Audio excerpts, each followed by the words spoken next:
Welcome back, everybody, to These Aren't the Nerds You're Looking For. Lorenzo Fine, sitting here Kevin with... Horde. How you doing, man? It's a beautiful day in the neighborhood. Very nice. Weather turning around? No, Yeah. not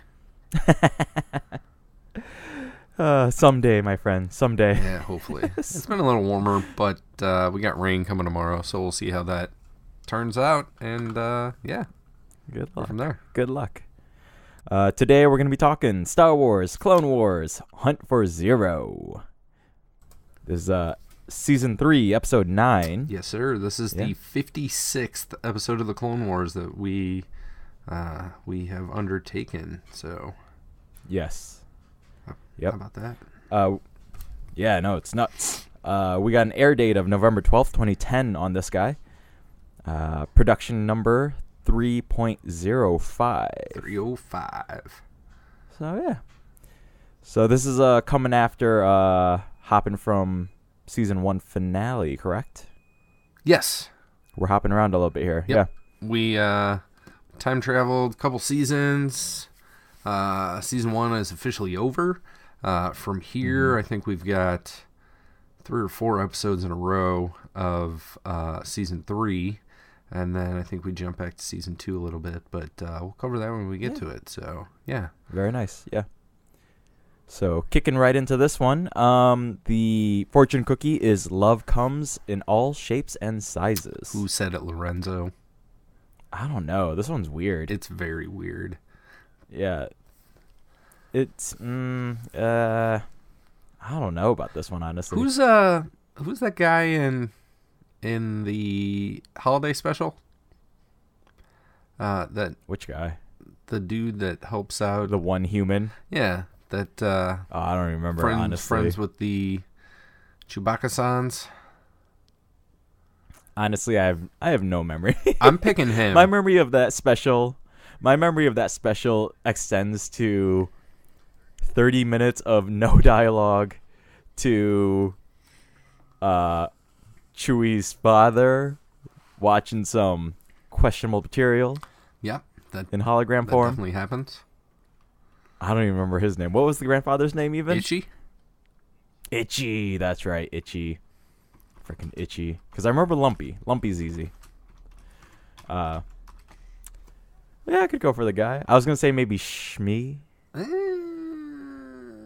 Yeah, I don't know. I'm not sure about Shmi. Early Shmi. Hopeful Shmi. Yeah.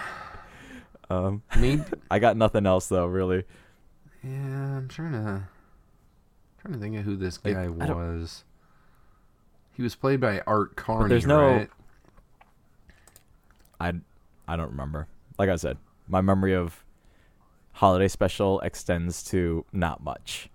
Yeah, I got nothing beyond that, though. Yep, I'm going to come up with this guy's name, but I'm sticking with him. It's Saun Dan. Saundan. That's right. That's who it is. Because Dan. He is, he's all about the Wookiees and openness with friendships and not judging people by what they look like and, what size they are. So I'm going with him. Saundan it is. Sounds good. Alrighty. Let's get past that and get into this newsreel. Yeah, kicking off this newsreel, we basically get a recap of the last handful of chronological events. So, kicking off here, we do get a recap of the hostage crisis that took place that freed Ziro. So, essentially, if you were watching this in release order, you would get Cad Bane starting to accept a plan, and then the plan has happened. And then the only thing you would get to notify you that things happened in between the episodes are this newsreel. Right. Yeah. Nice. I didn't even look into that. So, yeah. That was kind of the first thing I thought about because I know I watched this in release order in my first run through. I think most people did. I don't know of many people that are viewing this in the order that we are. Right. Yeah, because I had the option to, because I didn't start watching the show until everything, which I've mentioned before. So even the Lost missions were on Netflix and everything already. And then I found out that chronological story order was different than release order. But I'm not gonna lie, like as you have seen here, shit gets really confusing. So in order to keep track of that, I was like, you know what? I'm just gonna hit play on episode 1 here, or the movie that is. Now, do you remember when the actual official chronology came out on this? It wasn't that long ago, right? So even though everything was already out on Netflix, I don't think that there was like an official this episode list, right? The one that we're running off of. I feel like that came out more recently than when everything hit Netflix. It was kind of like everybody knew that shit was out of order and not necessarily story by story as far as chronology goes, but there wasn't an official this is when things happened yet. No, it hit pretty much right after the Lost missions were released. Okay. So the page that you and I found in order to set the order to watch this stuff for this podcast, okay, I had seen at least in 2013. And I'm sure if you open up that page, it'll tell you. I am behind the times, actually. So yeah, yeah. That I believe that chronology was pretty set. As soon as it was clear the series was dead, right? Okay. So, StarWars.com was like, hey, if you need help figuring out how to watch this, here you go. How fucked up would it be if season 7 just had some random storyline that happened like mid-season 2? Or like in the middle of like the movie or something like that. Right. Like 3 episodes in, it's like, oh, by the way, this shit happened on Teth also during the movie. I wouldn't be surprised. Would not be surprised, honestly. I would be, because I feel like now, especially the way that Star Wars animated stuff is going, it is sequential, and at least 4 like per series, and unless they were just trying to go back to some original Clone Wars roots there and just be like, here's an anthology season, season 7, and here you go. Here's some other info that we wanted to throw at you. Who knows, man? Who knows? We will. I guess we'll find eventually. out at some point. Yeah, at some point. We still don't even know when New Clone Wars is coming out, but that is beside the point here. That is very true. Let's talk about more about what's going on here. The only other thing that we kind of get introduced to in the newsreel is a character named Quinlan Vos. As far as I know, this is his first true appearance in release. Well, not release order. This is the first full introduction to his character on screen that we get. Yeah, let me be careful about this. Yeah. Because chronologically release order speaking, he appears in Phantom Menace, but that is a retcon. Correct. He is a background character that is named after the fact. Correct. He has a few mentions in other Clone Wars episodes, but this is the first full introduction to him as a character. Yep. That's the first time you see him. Yeah, so he's going to be working with Obi-Wan Kenobi in hunting down Ziro the Hutt. Yep. Hence, Hunt for Ziro.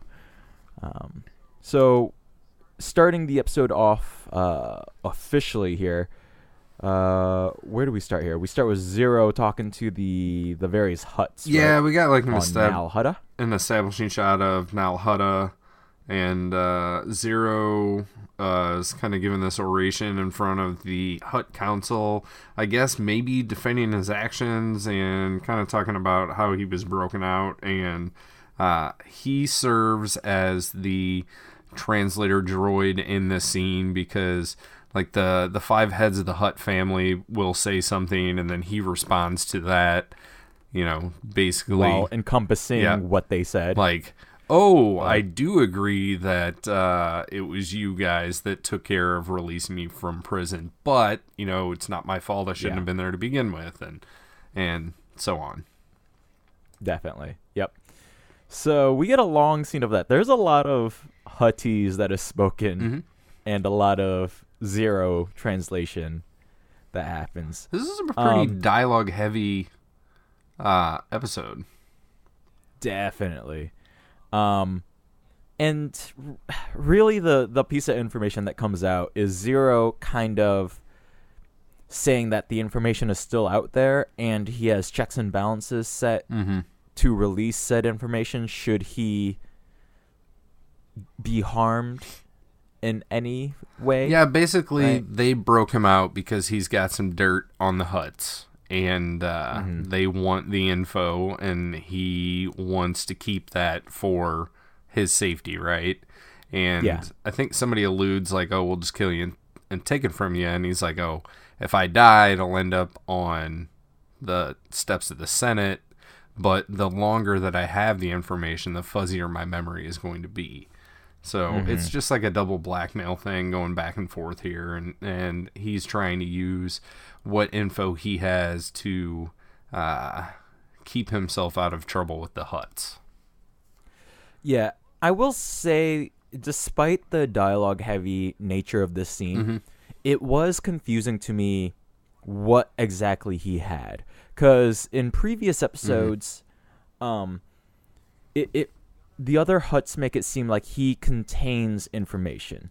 That is, he knows the whereabouts of something or knowledge about something else. And that's why they need to break him out, because there's a potential for him to squeal about certain information, be a witness in some grand testimony or something like that, right? In this scene here, it plays it as it's both that he contains knowledge, but there is like a hard drive location that he is aware of. So like, is his knowledge of where stuff is, or is it of stuff, or is it both? It's both. Like, that becomes clear later on, but this first scene to me lays them both down, but doesn't definitively. It goes back and forth, but doesn't go. It doesn't like definitively go like, hey, I know what y'all did, and I also know where shit is hidden, right? So I don't remember what happens in the future. There's a weird statement to say, but I don't know if what actual information is included in this, what he calls Hollow Diary, is ever revealed, but I'm wondering if at this point the writing staff had some ideas behind it, or if it was just kind of a generic, like, dirt on the Hutts. Right. Like, it's just a generic, at least for this episode, it's just jumping ahead. It is sort of just a MacGuffin. Like, we don't get that dirt. We just know that dirt exists and that there is a Hollow Diary. But, yeah, so that becomes clear later on, but through this dialogue-heavy scene, it was definitely confusing to me. We then move on.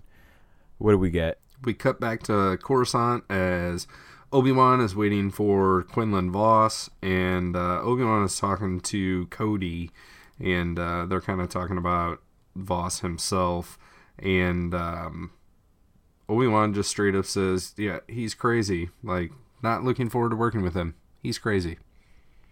Right. Quinlan arrives dramatically by jumping out of his ship, doing a little flip, landing. Obi-Wan makes the remark that, if you were as good at telling time as you are at sticking your landing, we wouldn't be running late already. They've got a little bit of small talk back and forth. I want to talk about what his accent is, like, or what his, like, the personification of his voice, because, some characters have, like, British accent, and some have, other types of accents that we could kind of nail down in or on the planet Earth, right? Right. What's your impression of the vocal performance of Quinlan Vos? Like, is he supposed to be like a dude bro, or like a dude bro might be the best way to put it. Or like a stoner, or it reminded me, it kind of reminds me of, like, let's say, like 90s Keanu Reeves Point Break-ish. Right. But not realm, quite right? that surfer. Yeah, it's like part surfer, part the dude. Yeah. But it's like a weird amalgam. He has like those speech mannerisms, or like, I guess, like verbal choices as far as his word speech goes, but not the like valley accent, if that makes sense. Right. Like it hints towards a lot of things, but doesn't go all the way in one direction. Right. Like he just kind of sounds, his intonation and his inflections have a hint. Yeah, a valley girl, surfer bro. Right. I kind of feel like it would be like if my older cousin was like reading some dialogue from the dude. You know, like he would just sound like a regular, his best Midwestern impersonation. He'd sound like a Midwestern guy, but he'd still be saying stuff like, "You pissed on my rug, man." You know. So it's literally just like if the dude were played by Tom Cruise. There you go. Right, just played by anybody else. Dude Cruise. Oh. I kind of like that. I will say the introduction to Quinlan Vos, it's interesting because we'll discuss more about it. Sure. But just the preview that we get through Obi-Wan's reaction, right? Or anticipation of Quinlan Vos coming in, I found very interesting. Like he's already annoyed and just waiting. Right. So I kind of appreciated that fact. We'll talk more about my opinions on Quinlan once we kind of get towards the end. But yeah. So moving forward, basically they kind of talk about what their mission is. Obi kind of gives up a little info that he's got, and Quinlan's like, "Yeah, but my info tells me that Ziro has some intel on the Hutts, and they probably broke him out, so I bet that they took him to Nalhutta, the home of the Hutts, so let's go there." Obi-Wan does not disagree at all. He just goes along with it, so that's where they're headed. And then Obi-Wan does say Bane's the one that broke him out, so we're going to have to get him too. So they're on a mission essentially to collect Bane and Ziro. And Quinlan says, "That's great because Bane owes me one, or I owe Bane one." Yeah. I don't know if this is hinting at like Bane had captured Quinlan at some point in time, or what that means, or if they're buddies. It's unclear whether or not it's a rivalry or like a buddyship. So maybe that Point Break thing. Yeah, and I got nothing for you there. Yeah. Maybe that Point Break comparison earlier is pretty appropriate in this situation. But either way, they what happens next? We cut to Nalhutta, right? In a nightclub with all of the heads of the Hutt's family, and we get a direct reference to the Anything Goes sequence from Indiana Jones. Yes. Yeah. That's totally what this is, but it's with Hutts and Sice noodles and metal bikinis. It's a little bit shorter, but even like beat for beat the music, I don't know what is spoken in Huttese. It would be nice for somebody to like translate this back into basic, which I don't think is gonna be a thing. Like the Huttese language doesn't seem consistent, in all honesty, right? Like there are languages, say, like any languages in Lord of the Rings and Game of Thrones that have an internal logic to them. And there are plenty within Star Wars that seem to have an internal logic as well. And some which are actually just real-life languages that are very, very unused by a large population sort of languages, right? Huttese is not one of them to me. You can totally Google Huttese translator, so that's something that I'll have to look into later. Interesting. Yeah. I will say the scene involving the metal bikinis is... I mean, we've had this discussion regarding Padme's choice of dress, right? It makes sense here. Yeah. Why this would be a thing. It's just definitely very forward for an animated cartoon that aired on Cartoon Network. It absolutely is. Like, I watched this one, I don't know, 2 or 3 times leading up to us sitting down, and it was the first time I just kind of breezed through it. The second time, a couple of things caught my attention, and the third time I was like, really, is this happening? This is right. I was like, metal bikini, metal bikini, metal bikini. Hey, there you go. You get some, and it's definitely the exact same metal bikini design as we see in Return of the Jedi. And then for sure. A little bit later, moving forward, so Cy Snoodles finishes her little musical number. She kind of retires backstage and then is talking to one of the Twilight dancers, who may or may not have been in this performance that she just gave. But this Twi'lek is shown from behind, and it's hard to tell what type of bottom clothing she's wearing, but it may or may not just be like a silk booty cover. Because you can totally like see her butt crack and whatever.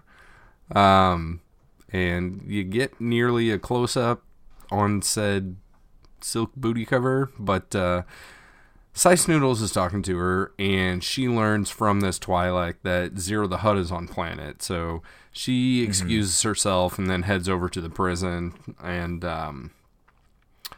tricks a couple of Gamorrean guards and in a couple pretty clever ways, so there's 2 guards at the door of the prison, and she says, I have a request from Gardula the Hutt.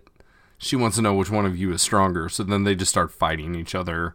She lets herself in. Then there's another guard at Ziro's prison door, and she was like, hey, they're fighting each other. You should probably stop them. So that guard walks off, which leads me to the question of, if Gamorrean guards are big and dumb and brutish, why are they guards? Because it seems pretty easy to get past them. Yeah, this scene really bothered me for many reasons, and the ease in which she gets in, and that excuse of why they start fighting is just... It's funny. So little. It just... Yeah, it's funny, but it's annoying from a logic perspective. Yes, like, it is humorous but not logical. Right, and also just the fact, like when she comes in, she's like, "Oh, look out, they're fighting!" Oh my god! It's that delivery too that doesn't make any sense to me. And before we get too far, too, can I mention whoever Cy Snoodle's voice here sounds nothing like the voice we hear her singing with and speaking with for a hot second in Return of the Jedi. Yeah, so it's super weird. Nika Futterman, which I think she does the voice of... I'm going to have to look that up. I'm drawing a blank here. Anyway. She does Aura Singh, yes. I believe. She does Aura Singh. Yep. Yeah. So, she's a big presence on this show, on the Clone Wars. But, and she's clearly able to disguise her voice, change her voice for different characters. But she just doesn't sound like the Cy Snoodles that I am familiar with from Return of the Jedi. Yeah, and I was thinking about it, and maybe, some people have like a speaking voice and a singing voice. And I don't remember what Cy Snoodles' singing voice sounded like in this. But I feel like it was pretty distinctly different from her speaking voice. And seeing as we never hear her speak in Return of the Jedi, maybe, Like, I'll give the benefit of the doubt there that she just sounds different when she speaks than when she sings. But I agree with you. It was when you hear her talking, you're like, what? Yeah, especially since we hear her speaking basic again. It's one of those like little steps where I'm like, well, I don't have any reason to believe that she wouldn't be speaking basic, but it's still a weird step, because the one spoken line that we get out of her in Return of the Jedi, that would be the special editions, is the when the Twilight gets dropped into the pit and the song stops and she just goes, uh-oh. Is that it? Is that the only time you hear her? Speaking, I believe. You hear her singing for the most part. Lopty neck, right? And because Lottie Neck just is the one that like does the countdown, and then she's the one that kicks in, and then starts singing the song. Then you get like that, like, hey, here's the state of 1997 CGI. Oh, so in like in the original, in the unedited version, unspecial, she'd be singing Jedi Rocks. Yeah, and she's like that weird puppet that doesn't move much. Like, she just kind of wiggles back and forth. She's like Ray Charles as Humpty Dumpty with a snout. Basically, not even that. She's like the worst of like the Pizza Time animatronics. Fair enough. Like, I feel like Munch has more active features of emotions than that original Cy Snoodles does. Yeah. So, but anyways, it's she's in this cartoon here, this episode here. She kind of has like a slightly Betty Boop-ish affectation to her voice. Okay, that's a good description. Yeah, that was like kind of the closest I could think of. I can imagine that would be the direction, like the starting inspiration. Yeah, Mm-hmm.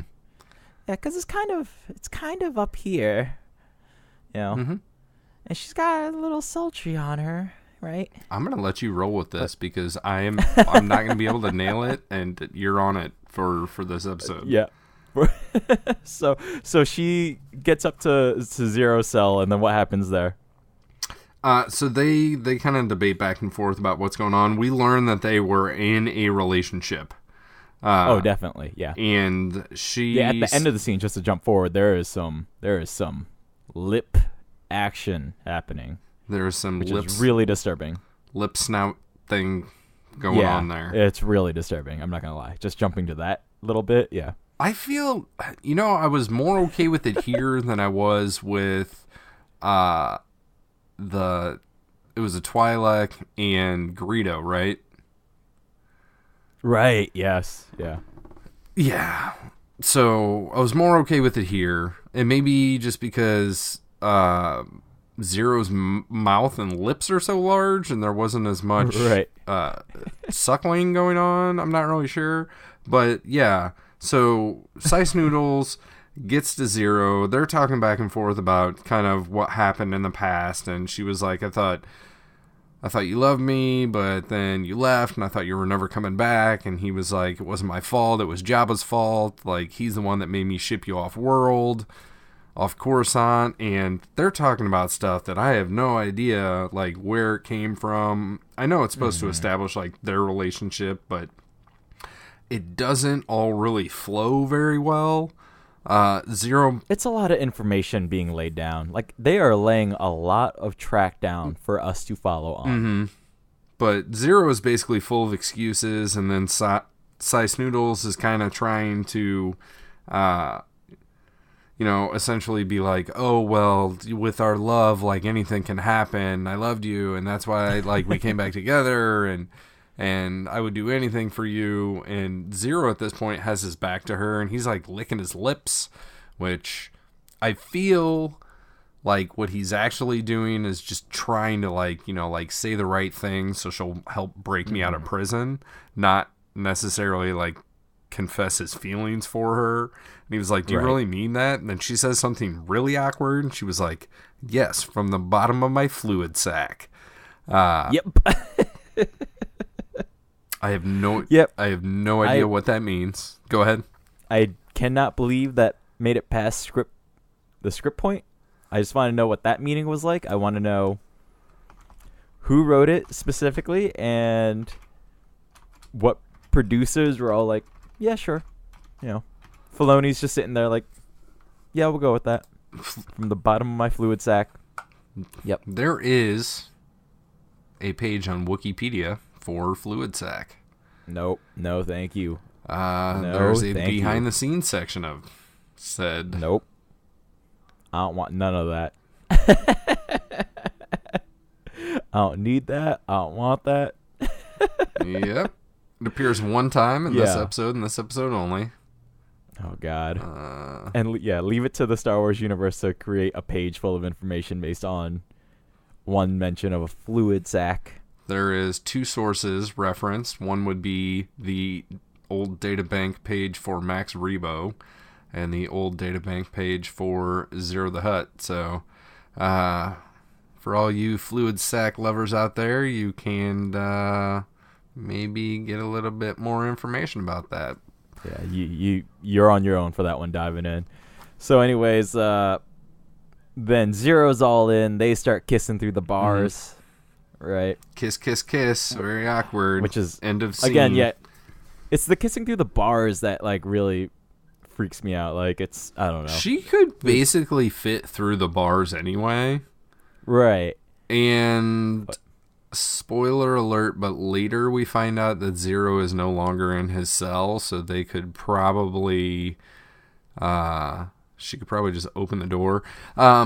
Real quick, there is like some double entendre going on here because he's like, oh, we totally couldn't because I'm in jail, and that's when she's like, oh, but with our feelings for each other, anything can happen. Like such as me opening this door. And or, you know, are they talking about how they can't actually have a sexual relationship because one is a giant slug and one is a Humpty Dumpty lizard with a snout? You know, I'm sure things are happening. I'm sure things are happening. Yeah, I don't know which one has the female parts, which one has the male parts on this one, but we're going to move forward. So we cut over to Quinlan Vos and Obi-Wan. They're arriving on Nal Hutta. They just walk in with some Gamorrean guards, so I don't know if they just like turn themselves in or if there's like a security checkpoint or something. Literally, there's a record scratch when they walk into the club. Yep. There's this four-armed bean DJ guy. Record scratch. They talk to Gardulla the Hutt. Obi-Wan says Ziro escaped. She's like, yeah, I know. This is all through a translator droid.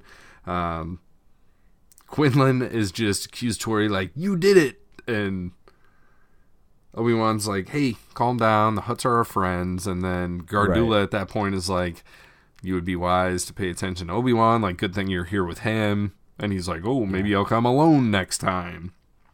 So I think at that point, Obi-Wan is basically like, hey, message delivered.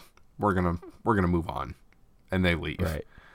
Which, real quick, from Quinlan, that is a threat that makes zero sense to me. That is a nonsense threat. Right, like, hey, if your buddy wasn't here, I'd kick your ass. Like, oh, well, next time I'll come by myself.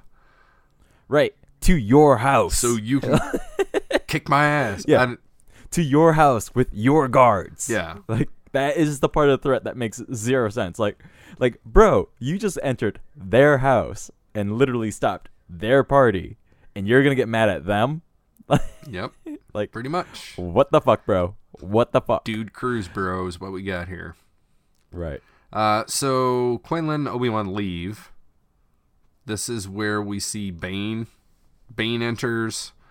Quinlan's like, hey, Ziro was here because I picked up a cup and I could feel his presence in it or something. Is he psychic? Well, I mean, he's a Jedi, so all Jedi are kind of psychic, but I guess this is his special ability, is like being able to feel like the presence of beings from physical objects. I guess. Because they're definitely... Is this something that's been established as a trait in other Jedi ever? I don't think so, but you know, like Obi-Wan's got this thing where he has like real good communication with with animals. And then in the questionably canon novelization of Revenge of the Sith, when Obi-Wan goes to Padme's apartment, like, he can feel that Anakin had been there. That's why he is, like, questioning Padme, like, oh, Anakin's the father. So, like, he has these sensations that, like, come to him. So, yes and no. And I'm guessing that maybe this is something that probably came up in some EU comics with Quinlan Vos, because QLV, like, really was, like, a heavy hitter in the comics. So he was pulled into the Clone Wars, and this entire episode is kind of fan servicey to the Quinlan Vos fans, I think, but I don't know enough info about what his comic background was before he was established canonically in the show. Yeah, I got nothing. I just know him from this, honestly. But the only setup for this is that when Ziro was talking to the Hutt Council earlier, he's drinking out of the tiniest cup. And then he gets mad at them and, like, throws it on the floor. And then later there's and no one cleans it up. Later there's a Betty Boop droid that has this cup, or Quinlan just picks it up and then gives it to the Betty Boop droid. I don't remember which. Yeah, it's still on the floor in the exact spot that Ziro took a drink, threw it over his shoulder, walks away. Quinlan picks it up, and then we get, like, that white flash thing that happens when, like, Anakin in Revenge of the Sith gets, like, a premonition of Padme in pain, right? And it's got, like, that white border that's, like, kind of flaring out towards the edges of the screen. It's like that's dreamy exactly Force side vision thing. Yeah. Yeah, so that's exactly what we get here for a hot second. Like, Quinlan touches it and then is like, oh, yeah, Ziro drink out of this. Which, yeah, it's just like the smallest item for sure, and that's kind of why I had questions about it, you know. It's got to be something that came from the comics, because it's very deliberately placed in here, and there's no explanation behind it. You know, Obi-Wan's not like, hey, how do you know that, or anything. It's just like, right. Pick up cup. With it, yeah. Hey, I know that Ziro was here, and Obi-Wan's like, great job, buddy. Let's go. Cool. That's when Bane comes in. Bane talks to Gardula. Gardula is basically like,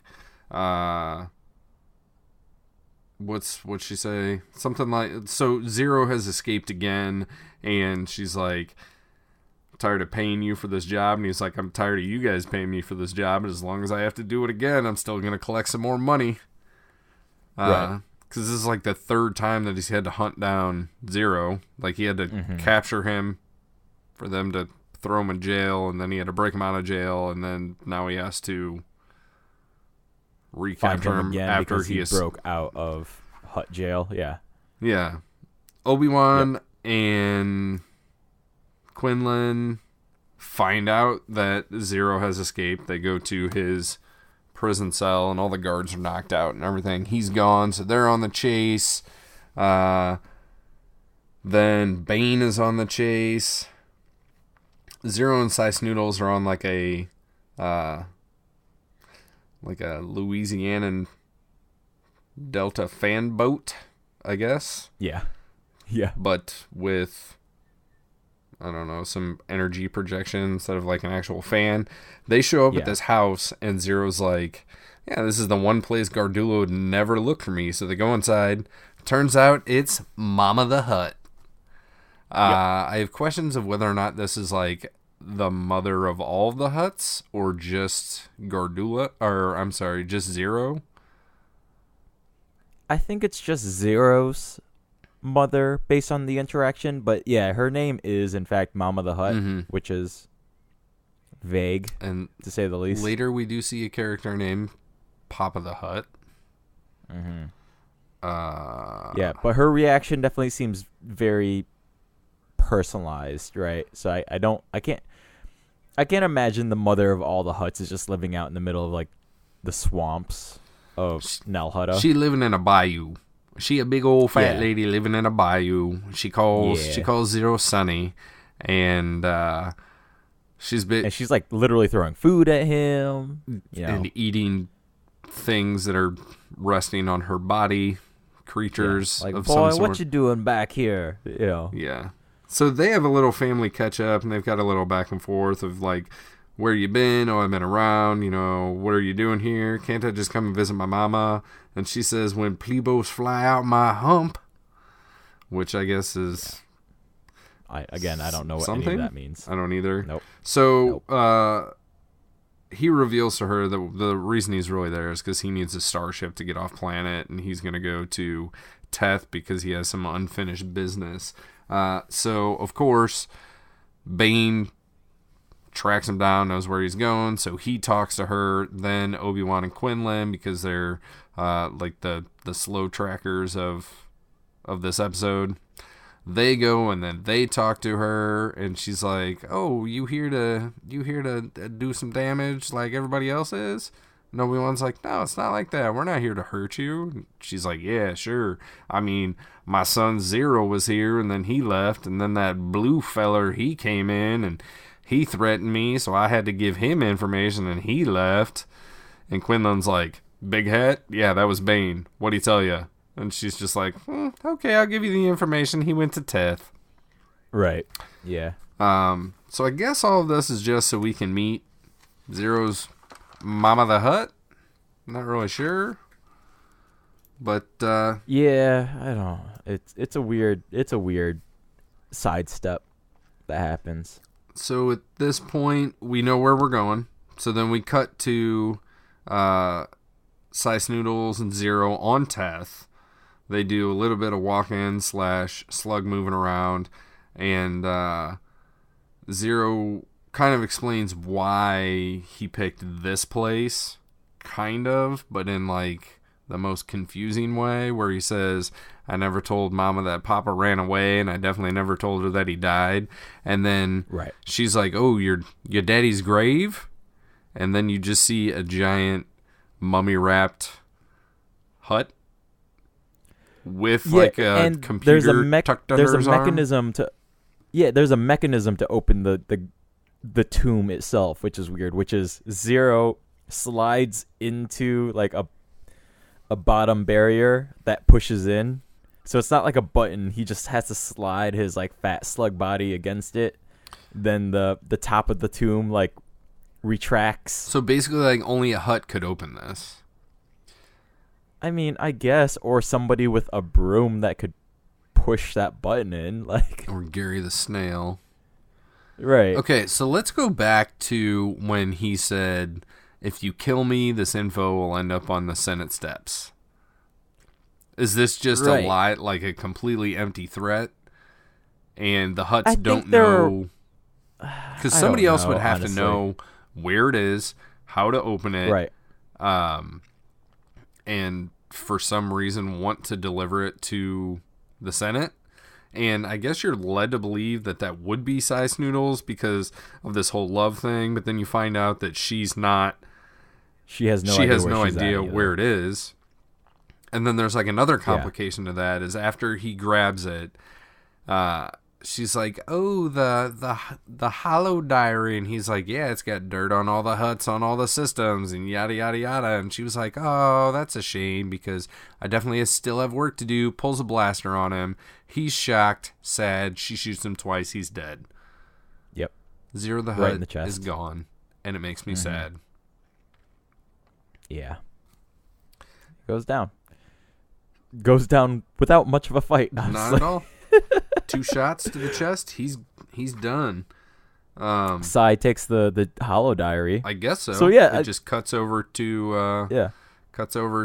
a ship approaching, and my note was Jedi approach, and then an X through Jedi, and it said Bane approaches because it's Bane. Bane gets there first, of course. Should have seen that coming because he gets to Al Hutta first. He gets to Mama's house first. He gets to Teth first. So he comes up, sees Ziro dead, makes the comment, He says, I just hate it when somebody does my job for me. Then he's got a little interaction with Toto 360. Then we see the Jedi approach.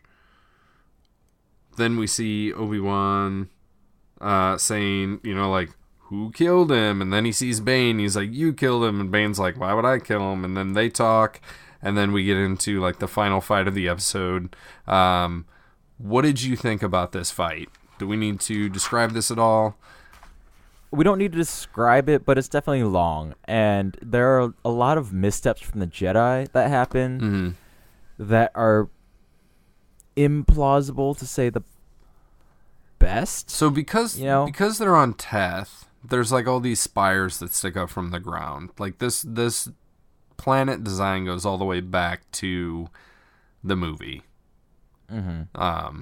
It's the second planet that we see chronologically in the storyline, and it's like the planet of mesas or plateaus or whatever you want to call it, or there's just these spires that stick out of the ground. So they're all jumping around these different spires, and the Jedi have to jump, but Cad Bane has rocket boots, and then like Toto comes in and knocks Quinlan Vos down, but then grabs his lightsaber. So at one point we have a droid with a lightsaber. I like Toto 360. I like Seth Green, who does the voice. So I find this comical and entertaining. It basically serves little purpose because Obi-Wan gets that back pretty quick, or knocks it out of his hand, but then Bane gets it.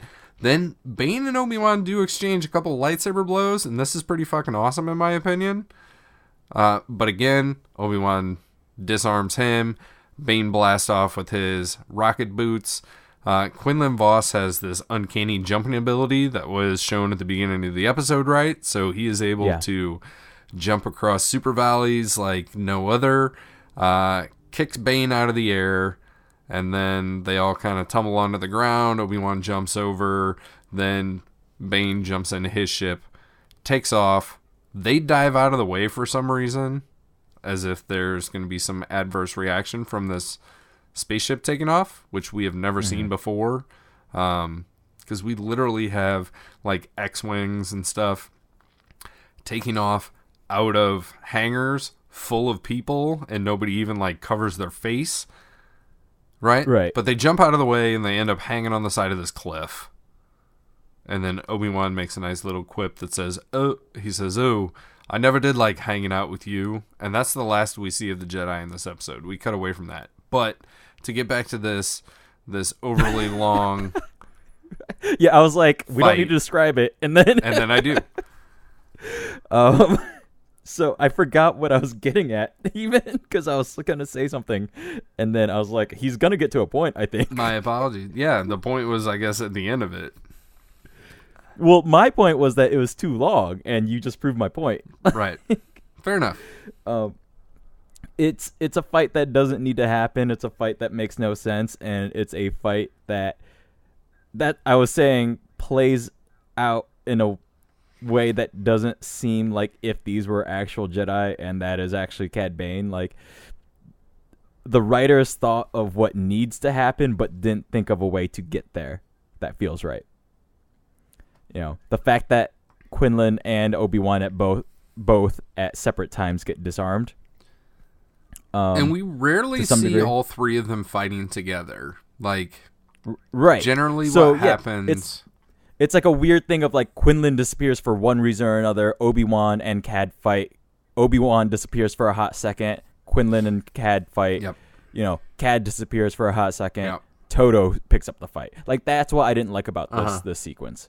Right. It's just like a juggling act of characters in a combat situation.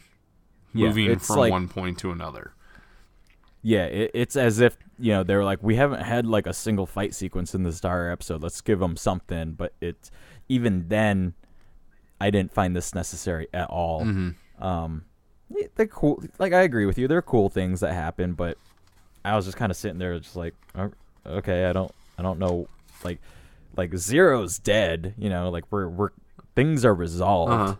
Like, it's really cool to see Bane with a lightsaber, like, fighting against Obi-Wan. And then, like, the second coolest thing is that when Quinlan Vos, like, super jumps the super valley and just kicks Bane out of the air. Like, Bane loses his hat because it's like Bane's thing, and this is the second time that he's been without his hat, and the first time, like, he gave it up willingly to disguise himself as a clone trooper, and like now he just gets kicked out of his hat. And so I'm imagining this is probably what pisses him off most, and like this entire series of events is that he lost his hat. Right. And I don't know if this is synonymous with like Dave Filoni like getting a new hat himself, so they had to like retire the old hat or something. But at the end of this, what happens is Bane flies away, and then we see Obi-Wan and Quinlan just hanging on the side of a cliff. And I guess maybe at that point you're supposed to think this is the end of the episode, but then we cut back to Tatooine and we see Jabba's palace. And what should we expect to see inside this? I would guess probably either the Jedi or Bane.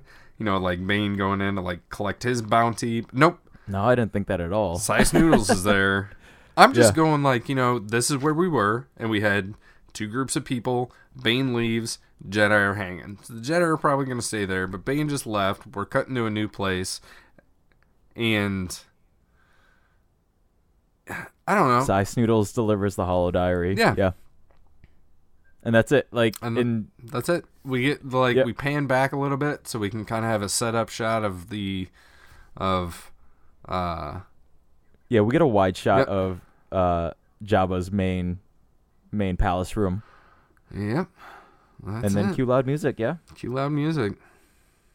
That was it. Yeah. This one was directed by Stuart Lee, written by Stephen Mitchell and Craig Van Sickle. Corey Burton is back as Cad Bane and Ziro the Hutt. Like I said earlier, Nika Futterman does Sice Noodles, but she also does Gardula the Hutt. So, I guess that proves her range right there that we were talking about.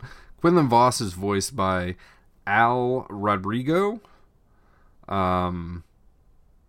Angelique Perrin, a name I'm not familiar with, does Mama's voice, MF80, and one of the chorus girls. And then, of course, we have Seth Greenback as Toto 360. So, kind of everybody else is series regulars that do, you know, one voice or another. And that's what I got as far as casting goes. One question before we get into thumbs up, thumbs down, and review. Who is the capital B bad guy of this episode? Because it's not Bane. Like, is it Sice Noodles because she kills Ziro? Is it supposed to be Ziro because Ziro is kind of the adversary against multiple groups of people here? Yeah, this episode's kind of weird in that way because I don't know. There's no like audience surrogate sort of like. There's no main character. Honestly, I would put it towards Sai and make Ziro the head main protagonist of the episode, if that makes sense. Yeah, I tend to agree with you. Yeah, but I agree. It's a little muddled here in this one. Muddled would be good one-word review of this if that was what we did on the Clone Wars, but we do not. Yeah, it's definitely there's no clear perspective. Right? So.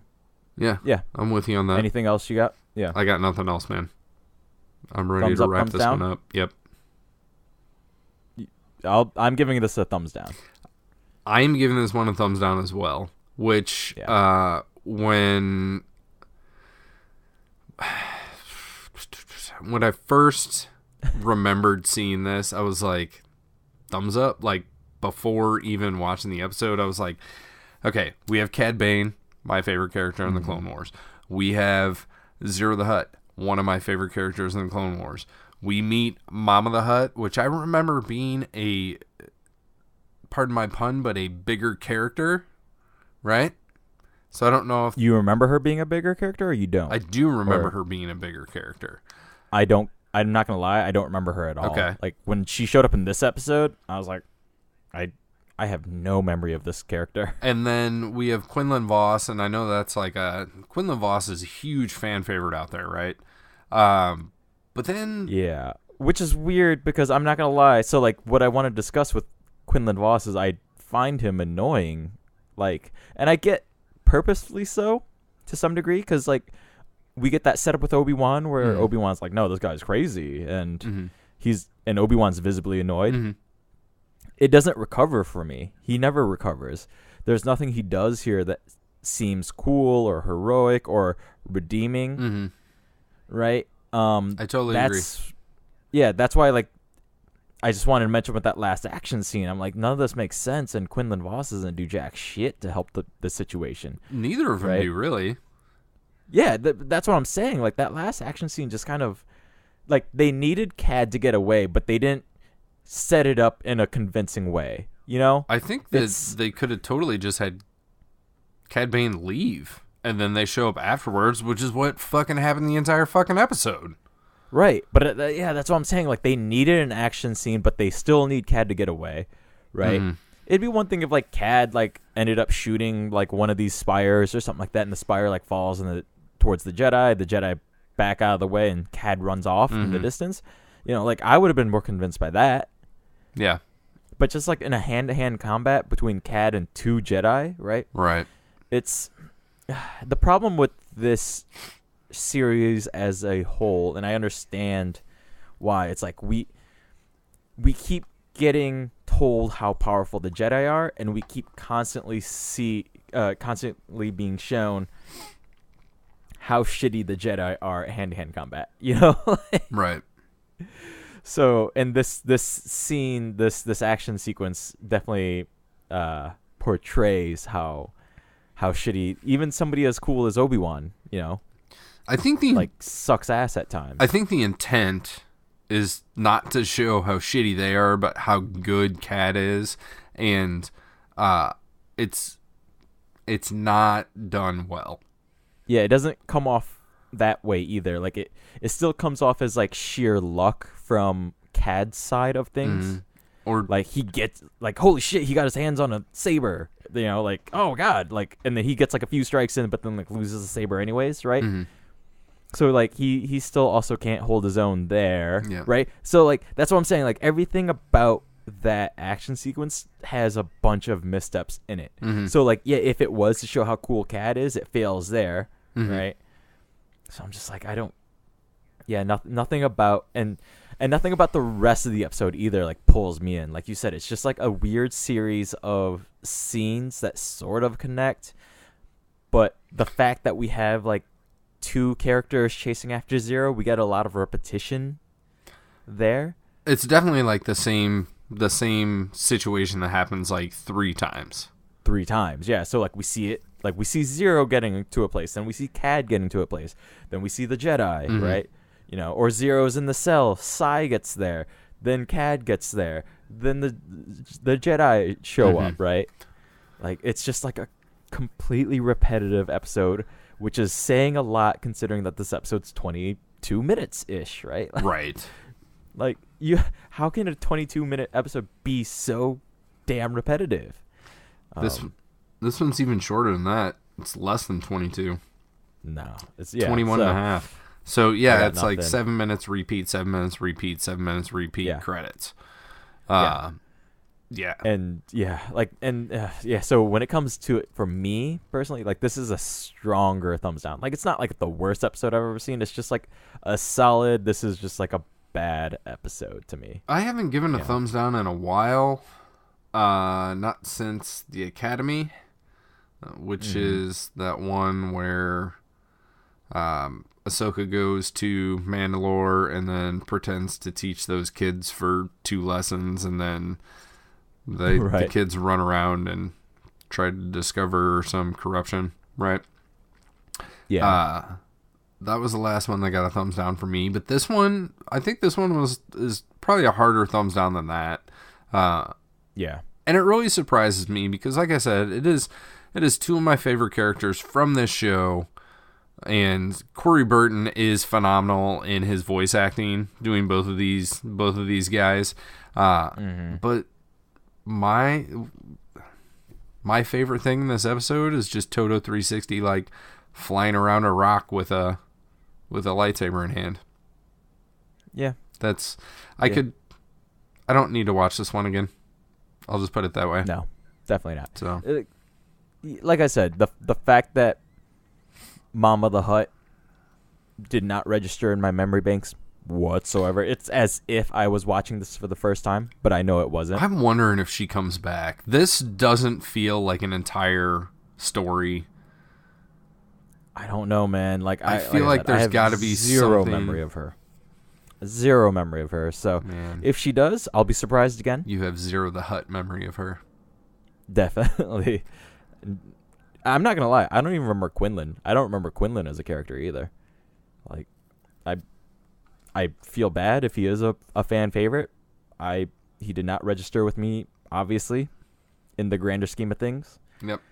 You know, it'll probably have been about 4 or 5 years since I've watched these episodes.